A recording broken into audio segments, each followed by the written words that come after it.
Dans une interview, Carla Bruni revient sur l'origine de ses addictions et raconte pourquoi et comment elle y a mis fin.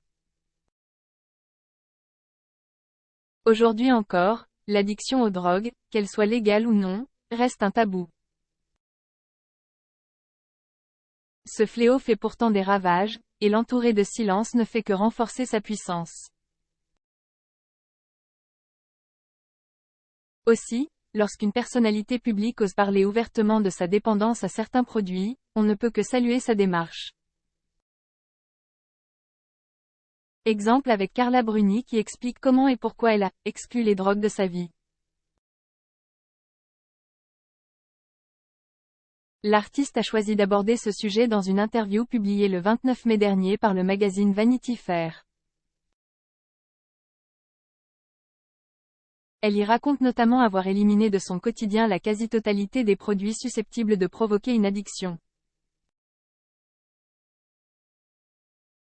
Je suis incapable de me modérer, donc j'ai exclu les drogues de ma vie, et presque complètement la nicotine. Je suis pratiquement totalement sobre concernant l'alcool. Idem pour le sucre.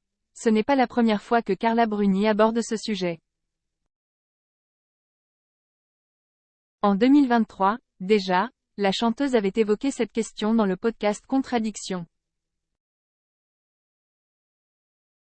Elle y expliquait notamment que la dépendance remontait à son plus jeune âge. Dès l'enfance, je devais boire, je ne sais pas, 30 ou 40 Coca-Cola par jour. Je ne mangeais pas de repas normal, je ne mangeais que des pastilles Pulmol, par exemple 5 boîtes ou 3 boîtes de Valda et 4 Coca, c'était mon repas.